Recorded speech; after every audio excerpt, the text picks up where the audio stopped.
Bismillahirrahmanirrahim. Assalamualaikum warahmatullahi wabarakatuh. Alhamdulillah. Wassalatu wassalamu ala rasulillah wa ala alihi wa ashabihi wa man tabi'ahum bi ihsanin ila yaumiddin, amma ba'd. Bapak-bapak, ibu-ibu yang semoga pagi hari ini senantiasa mendapatkan keberkahan, kesehatan, dilancarkan rizkinya oleh Allah Subhanahu wa ta'ala. Tentu merupakan nikmat yang sangat besar, karunia yang besar dari Allah Subhanahu wa ta'ala. Kita diberikan hidayah, kita diberikan iman, kita dimudahkan untuk beribadah, untuk beramal soleh, untuk menjalankan apa yang menjadi perintah Allah Subhanahu wa ta'ala. Tentu ini nikmat yang sangat besar yang harus kita syukuri. Banyak saudara-saudara kita yang tidak diberikan nikmat itu, tidak diberikan kemudahan oleh Allah Subhanahu wa ta'ala, tidak dimudahkan langkah kakinya untuk menjalankan apa yang menjadi perintah Allah dan Rasulnya alaihi salatu wassalam. Maka sebagai bentuk kesyukuran kita kepada Allah, kita tambah ibadah kita tambah ketaatan kita tambah keimanan kita kepada Allah Subhanahu wa ta'ala. Nah, ikhwah sekalian yang dirahmati oleh Allah Subhanahu wa ta'ala, kita melanjutkan pembahasan kitab Tazkiyatun Nafs yang sekarang sudah sampai kepada kaidah yang ketujuh, kaidah yang disebutkan oleh muallif dengan mengingat kematian. Ini pembahasan yang berat ini kalau tentang kematian begini. Tentu kalau kita berbicara tentang al-maut, kita ingat sabda Rasul alaihi salatu wassalam, akthiru dzikra hadimil ladzat, yakni al-maut. Kita disuruh oleh Rasul alaihi salatu wassalam untuk memperbanyak penghancur kenikmatan, yakni al-maut, kematian. Karena kematian itu pemisah antara kehidupan dunia dengan kehidupan akhirat. Kematian itu menjadi batasan waktu untuk beramal, waktu untuk menerima balasan. Dengan kematian itu sebagai batasan waktu yang diberikan oleh Allah Subhanahu wa ta'ala untuk memperbanyak bekal kita di hadapan Allah dan waktu kita menerima balasan dengan al-maut, dengan kematian. Maka setiap yang bernyawa pasti akan mendapatkan yang namanya al-maut, siapapun dia, dimanapun dia. Walaupun dia bersembunyi di benteng yang kokoh sekalipun, kalau sudah datang waktunya al-maut, pasti akan datang. Tidak bisa dimajukan, juga tidak bisa dimundurkan. Enggak ada sejarah orang akan hidup selamanya, tidak ada. Pasti dia akan mendapatkan itu. Mau dia raja, mau dia presiden, mau dia apapun jabatannya, pasti dia akan mendapatkan yang namanya al-maut. Tapi sebagai seorang muslim, tentu kita tahu bahwa ketika seseorang itu diberikan umur panjang dan senantiasa berbuat baik, senantiasa dalam ketaatan, itulah manusia yang baik. Khairun nasi man tala umruhu wa hasuna amaluhu. Jadi orang yang panjang umurnya dan baik amalnya, itulah yang manusia yang baik. Tuba liman tala umruhu wa hasuna amal. Beruntunglah orang-orang yang panjang umurnya dan baik amalannya.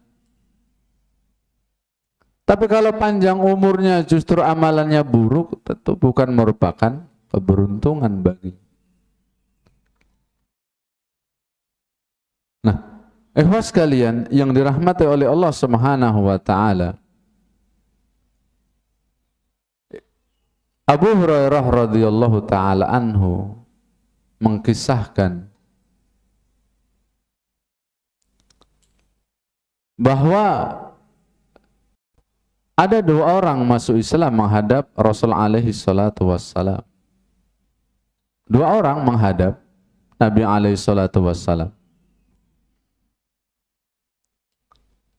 Yang dua orang ini, yang satunya ahli ibadah, giat dalam beribadah. Yang satunya biasa-biasa saja.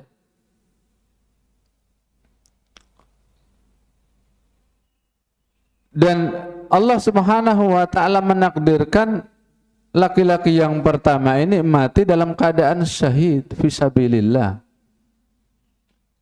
Syahid fisabilillah. Tentu orang yang mati syahid pahalanya besar di sisi Allah Subhanahu wa taala. Tapi yang satunya lagi yang ibadahnya biasa-biasa saja, setahun meninggal setelahnya. Kemudian sahabat yang bernama Abu Talhah radhiyallahu taala anhu bermimpi melihat surga. Dan melihat dua orang ini masuk ke dalam surga.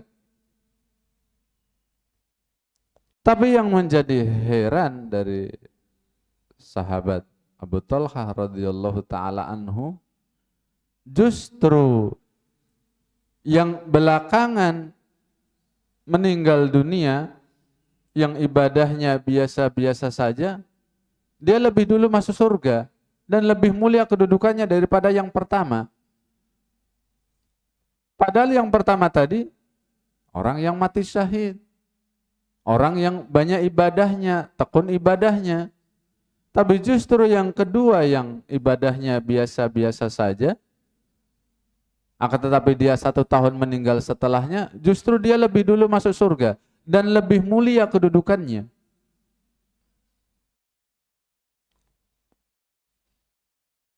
Ketika terbangun, Abu Talha ini menceritakan kepada Rasul alaihi salatu wassalam. Apa kata Rasul alaihi salatu wassalam? Min ayyi syai'in ta'jabun. Apa yang kamu herankan?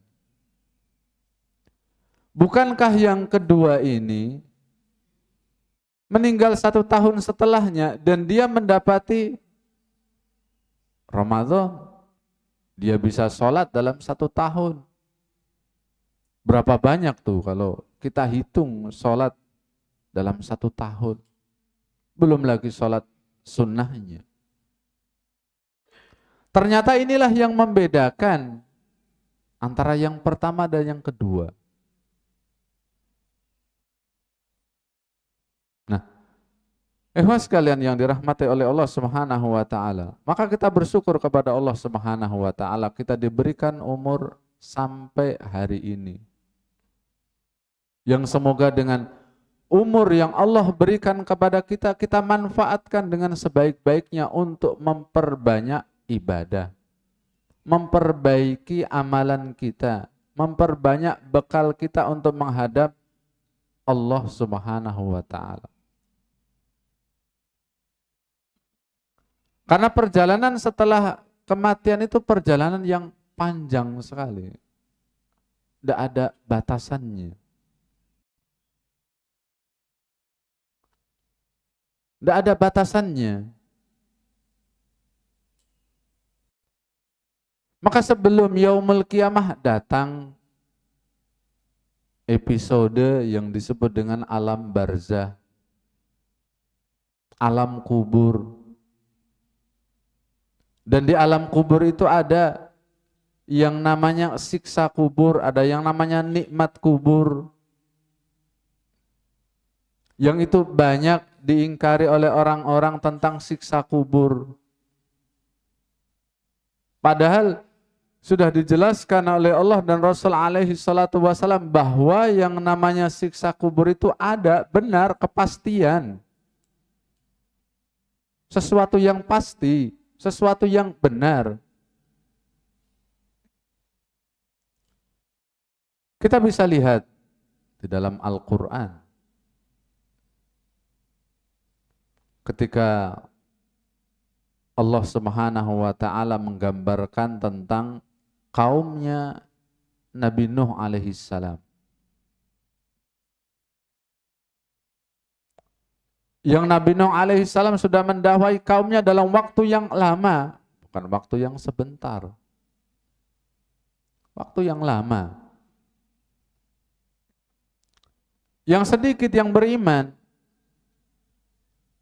Sehingga Allah Subhanahu wa ta'ala membinasakan mereka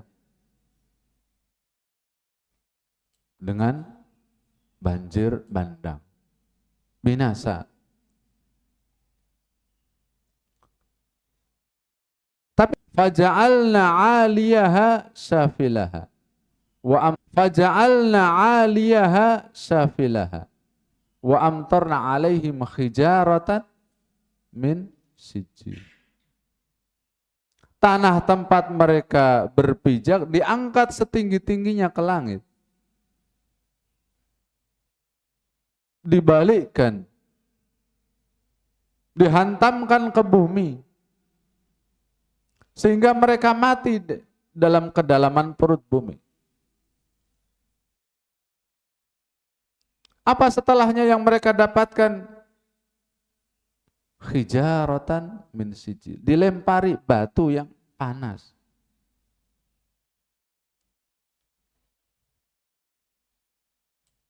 Sama dengan ayat yang lain, kisah tentang Fir'aun dan bala tentaranya. Yang Allah tenggelamkan ke dalam lautan. Apa yang mereka dapatkan di alam barzahnya? An-naru yu'raduna 'alaiha uduwan wa 'asiyya.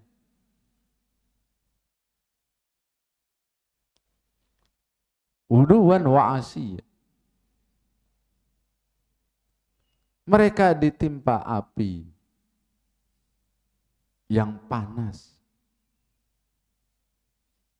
setiap saat sampai nanti datangnya yaumul qiyamah.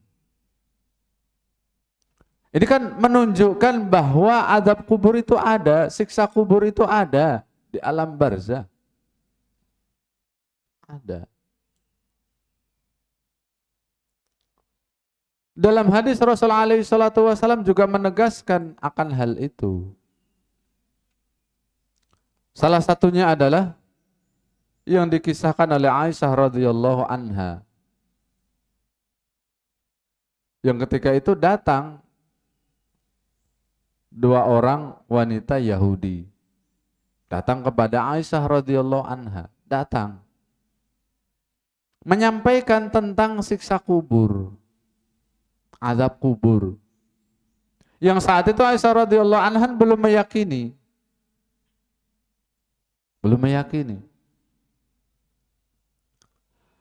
Maka ketika dua orang wanita Yahudi ini pergi, datang Rasul alaihi salatu wassalam, Aisyah radhiyallahu anha menyampaikan apa yang disampaikan oleh dua wanita ini kepada Rasul alaihi salatu wassalam tentang azab kubur, tentang siksa kubur.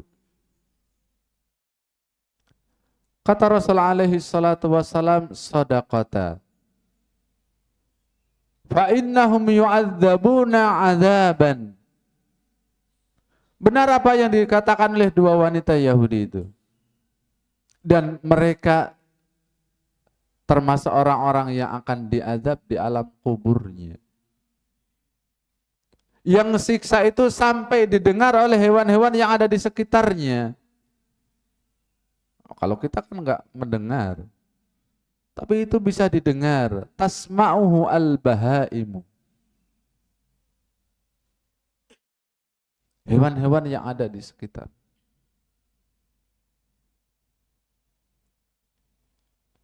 Dalam hadis yang lain juga disebutkan ketika Rasul alaihi salatu wasallam marra biqabraini. Rasul ketika itu melewati dua kuburan. Innahuma la yu'adzabani, bahwa kedua penghuni kubur ini sedang diazab. Tentu ini berdasarkan wahyu dari Allah Subhanahu wa taala. Innahuma la yu'adzabani, kedua penghuni kubur ini sedang diazab. Wa ma yu'adzabani fi kabirin, dan keduanya tidak diazab kecuali amalan yang sederhana saja. Kita anggap amalan yang biasa saja. Kata Rasul alaihi salatu wasalam, amma ahaduhuma fakana la yastatiru minal bauli. Salah satunya adalah orang yang tidak menutup aurat ketika buang air. Tidak menutup auratnya.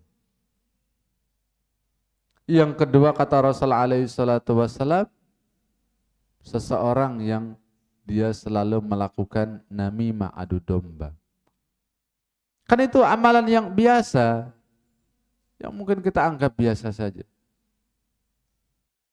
Tapi dengan itu menjadi sebab dia mendapatkan azab kubur. Mendapatkan siksa kubur.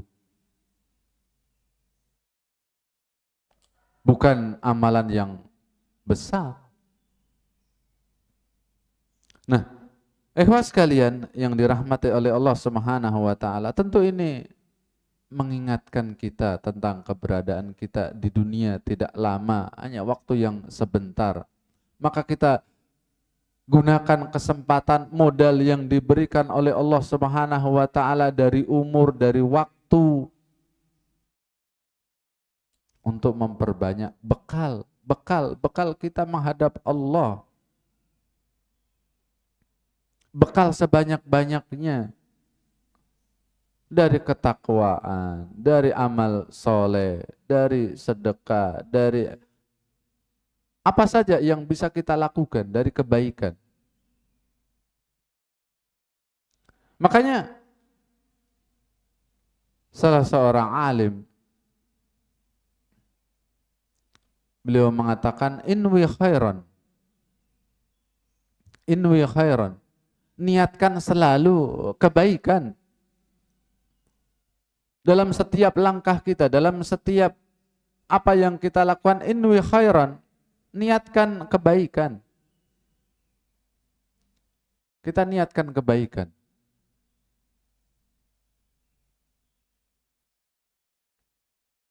Selalu kita niatkan kebaikan.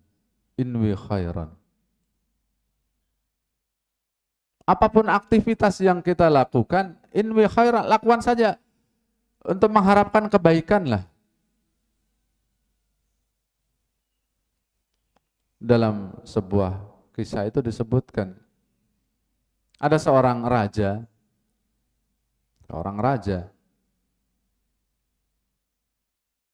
yang dia memiliki seorang wazir. Wazir itu perdana menteri, wazir. Ketika itu sang raja tangannya terputus, terluka, sehingga terputus. darahnya mengucur kemana-mana.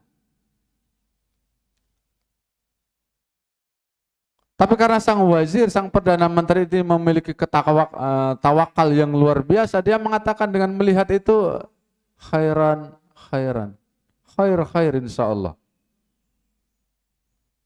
Padahal sang raja ini tangannya terputus, darahnya mengucur kemana-mana.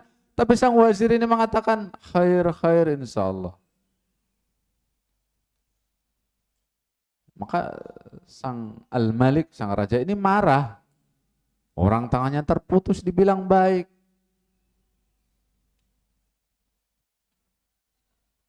Karena marahnya, maka sang wazir ini dimasukkan ke penjara. Penjara. Berlalu lama, dan sang raja ini memiliki kebiasaan, yaitu berburu di hutan.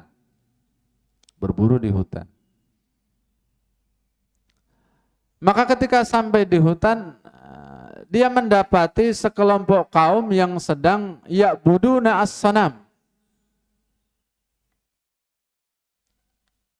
Satu kaum yang menyembah as-sanam. As-sanam itu berhala. Yang kebetulan pada hari itu bertepatan dengan perayaan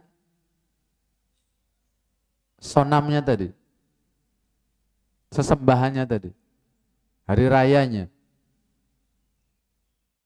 dan harus mempersembahkan sesembahan untuk disembelih. Maka kaum itu mencari-cari, yang kebetulan mendapatkan sang Malik, sang raja itu, didapatkannya, diikat, ditangkap, mau dijadikan kurban, sesembahan untuk as-sanam. Maka sudah disiapkan, tapi orang-orang ini melihat ada aib. Apa tadi? Tangannya terputus. Tangannya terputus. Sama dengan orang Islam kalau kurban kan harus tidak ada cacatnya.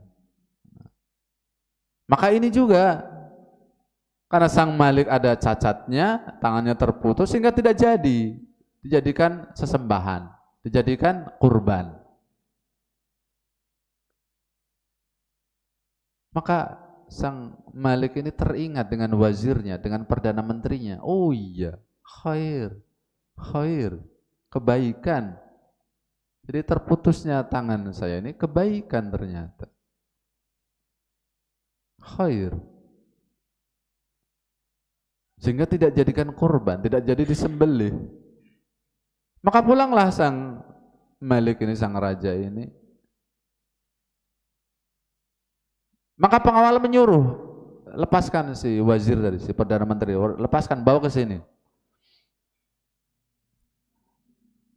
Setelah di hadapannya, dia mengkisahkan tentang apa yang dia dapatkan di hutan tadi. Bahwa apa yang kamu sampaikan dulu benar, kebaikan, khair. Tapi ada satu pertanyaan. Anda kan saya penjara, dan Anda tetap mengatakan khair insyaallah. Padahal Anda saya penjara. Di mana letak kebaikannya? Maka sang wazir ini mengatakan, saya kan perdana menteri Anda. Tentu seorang perdana menteri selalu menyertai rajanya kemanapun dia pergi. Selalu menyertai. Dan kalau saya tidak di penjara, tentu akan menyertai Anda. Karena saya di penjara, maka tidak bisa menyertai Anda ketika Anda pergi berburu. Maka kalau saya menyertai Anda dan kebetulan ditangkap dan akan dijadikan kurban, karena Anda ada aibnya, ada cacatnya, maka sebagai gantinya kan saya. Sebagai gantinya kan saya, kalau saya ikut Anda.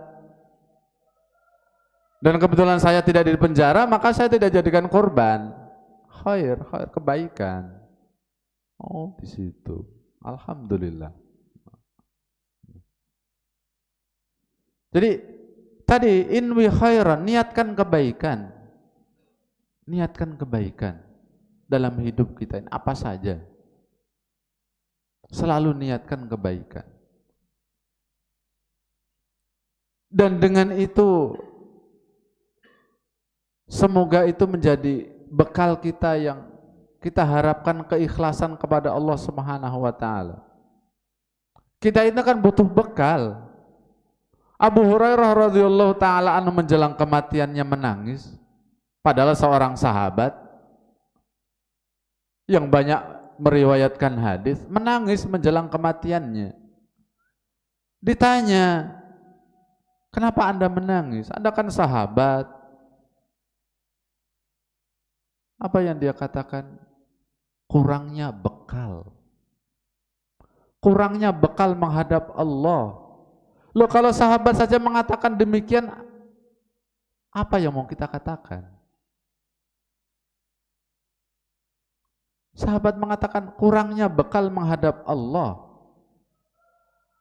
Terus kita mau mengatakan apa? Nah, ikhwas sekalian yang dirahmati oleh Allah Subhanahu wa taala. Jadi kita harus selalu mengingat yang namanya al-maut itu. Kita ingat selalu. Yang itu bisa melembutkan hati yang keras. Yang bisa menyadarkan kita dari kelalaian, dari ketaatan kepada Allah. Oh iya, nanti saya juga akan mati. Saya akan menghadap Allah. Saya akan ada di alam barzah. Makanya sering-sering kita ziarah kubur. Agar hati yang keras ini menjadi lembut, selalu ingat kepada Allah, tidak banyak lalainya. Sahabat Handalah radhiyallahu taala anhu, suatu ketika dia mengatakan nafaqa Handalah. Nafaqa Handalah.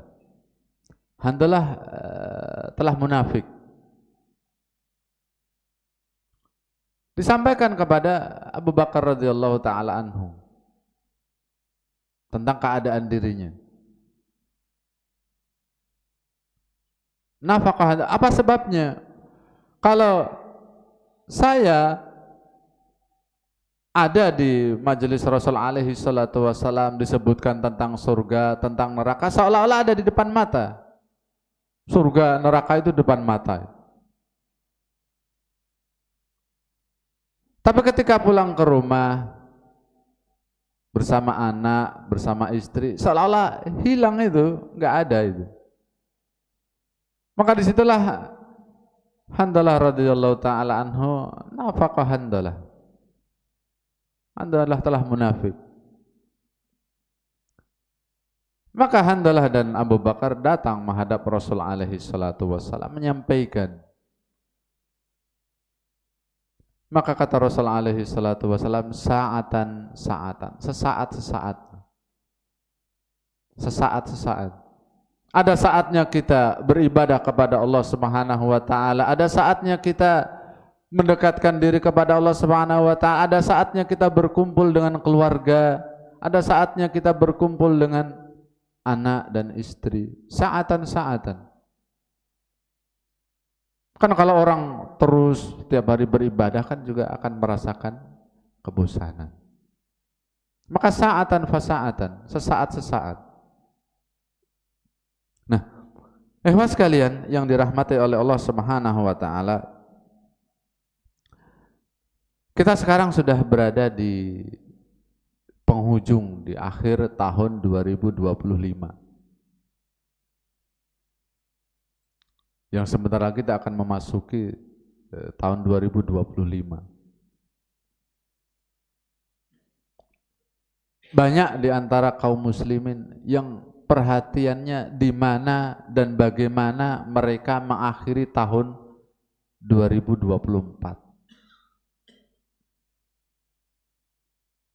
Bagaimana mereka mau merayakan pergantian tahun Masehi. Banyak saudara-saudara kita dari kaum muslimin.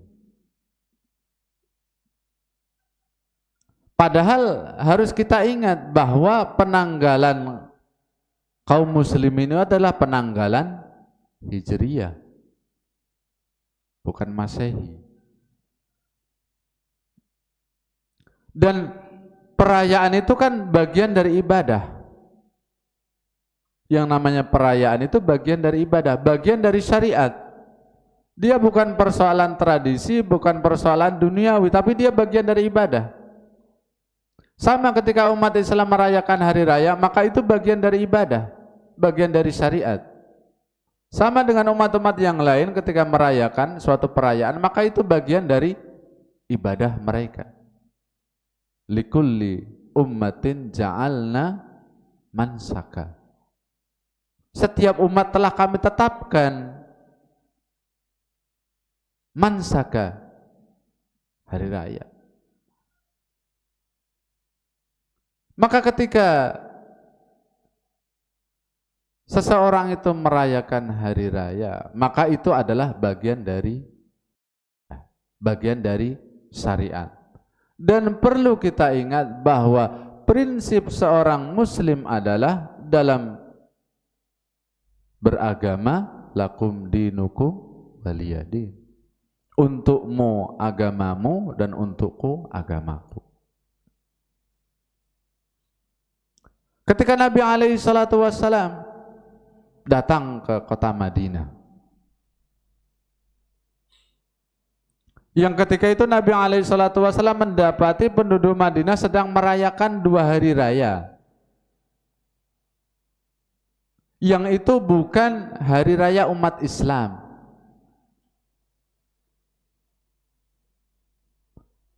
Maka Rasulullah alaihi salatu wassalam bertanya, hari raya apa ini yang kalian rayakan?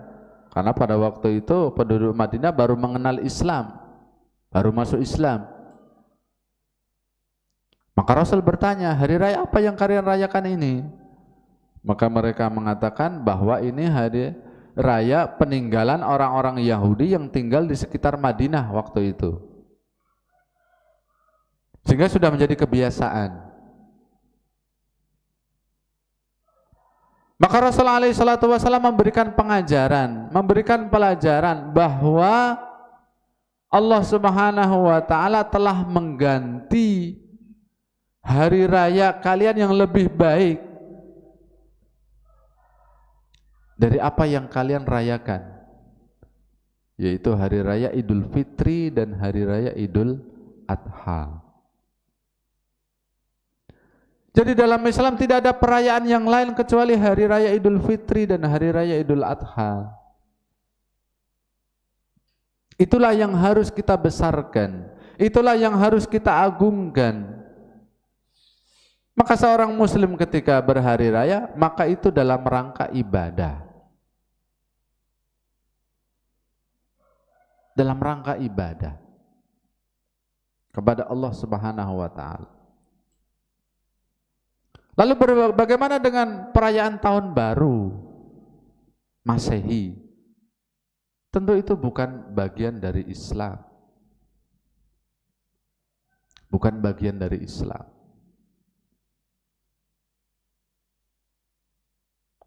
Suatu ketika Bilal radhiyallahu taala anhu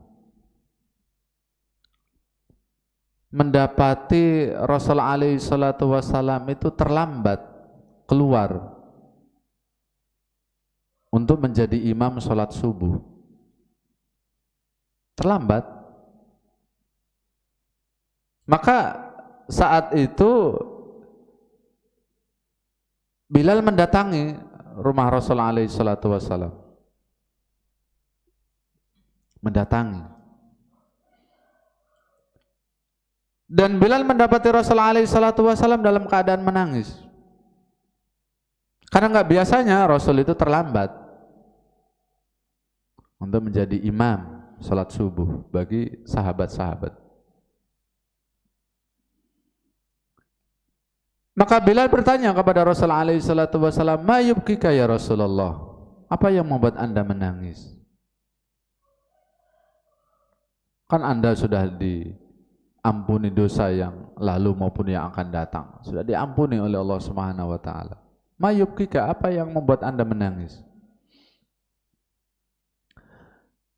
Kata Rasulullah alaihi salatu wassalam, "Afala akuna abdan syakura. Laqad nazalat alayya al-lailata ayatun. Wailun liman qara'aha wa lam yatafakkar fiha." Kata Rasulullah alaihi salatu wassalam, tidak pantaskah aku menjadi hamba yang pandai bersyukur? Sungguh telah turun satu ayat kepadaku tadi malam.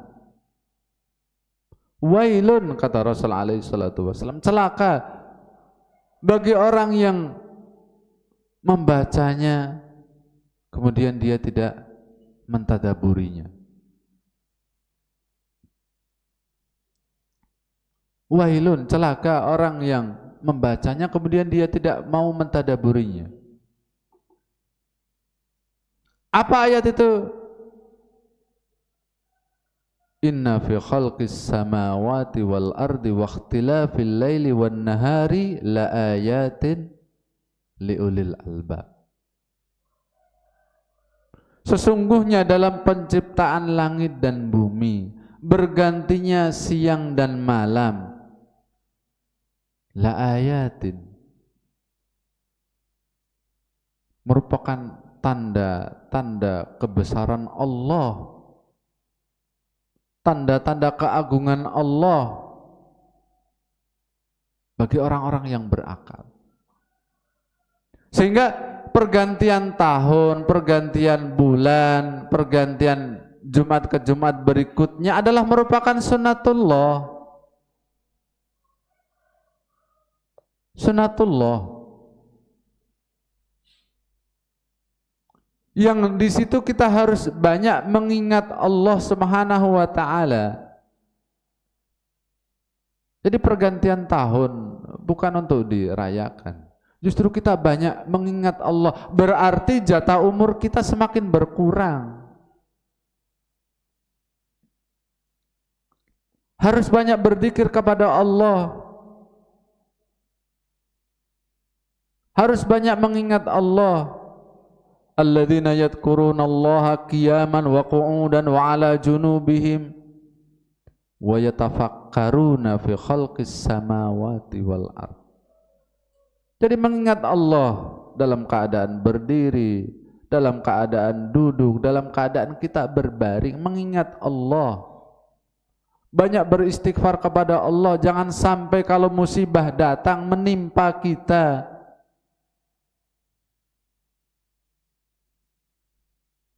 kan banyak itu pada saat perayaan tahun baru, banyak kemaksiatan yang sudah dianggap biasa, karena banyak orang yang melakukannya sehingga dianggap biasa-biasa saja.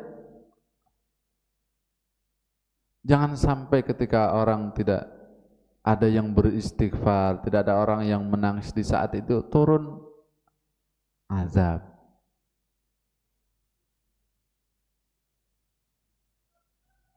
Maka kita banyak beristighfar, banyak mengingat Allah, bahwa dengan bergantinya tahun itu adalah merupakan tanda-tanda kebesaran Allah Subhanahu wa taala. Salah seorang tabi'in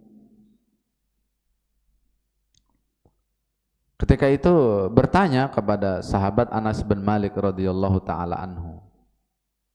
Tentu kita tahu bahwa Anas bin Malik ini merupakan sahabat yang akhir-akhir meninggal dunia. Termasuk sahabat yang terakhir meninggal dunia.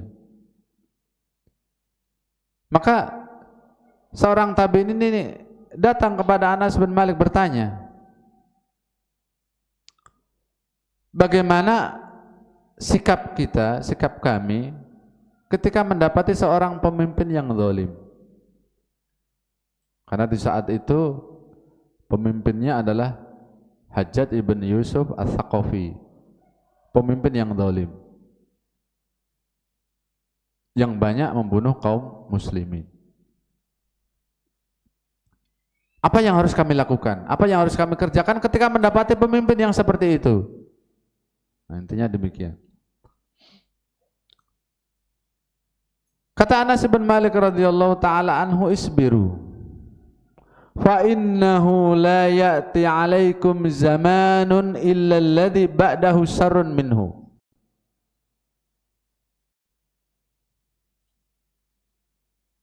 Anas bin Malik menyampaikan isbiru, bersabarlah. Disuruh bersabar. Disuruh bersabar, isbiru.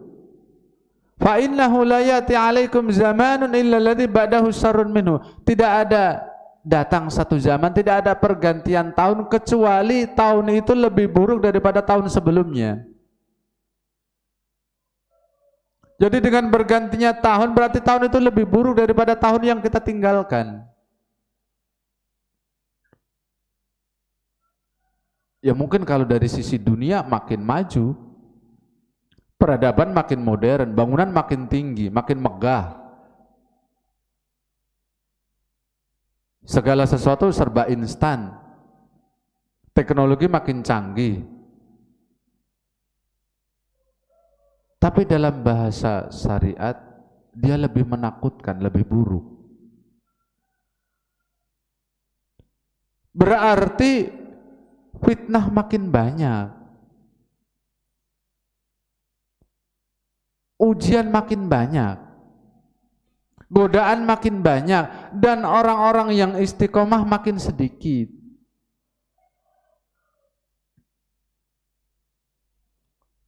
Jadi godaan makin banyak, makin maju teknologi, makin maju perkembangan peradaban.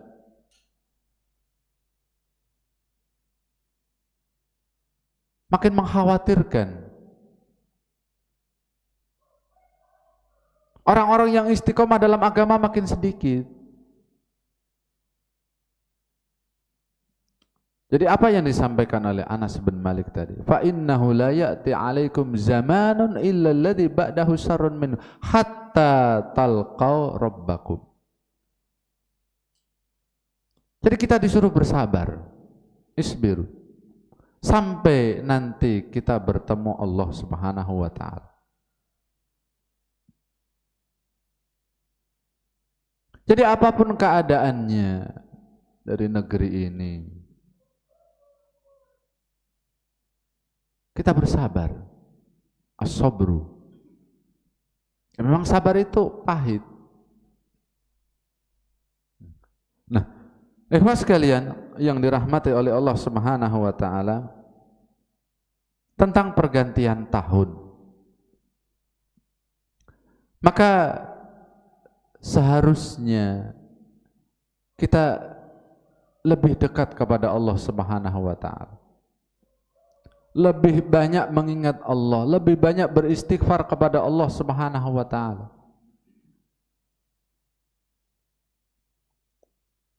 Salah seorang sahabat bertanya kepada Rasul alaihi salatu wassalam, "Man najatu?" Apa itu jalan keselamatan? Jadi sahabat ini bertanya kepada Rasul alaihi salatu wassalam, "Man najatu?" Apa itu jalan keselamatan?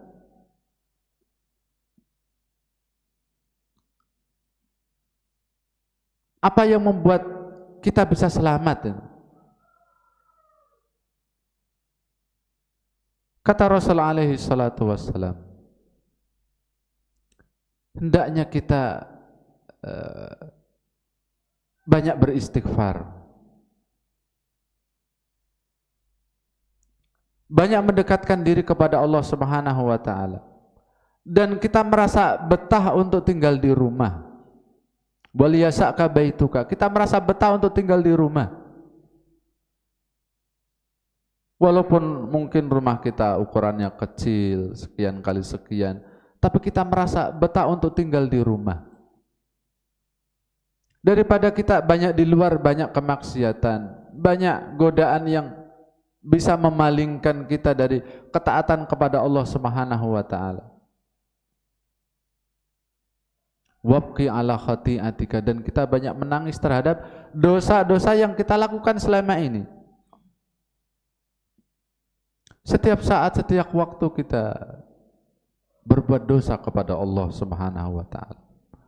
Maka kita banyak menangis kepada Allah Subhanahu wa taala. Kita tidak tahu bagaimana kita menghadap Allah dengan segunung dosa itu. Makanya kalau orang-orang itu punya kebiasaan muhasabah di akhir tahun, kira-kira benar gak itu muhasabah di akhir tahun?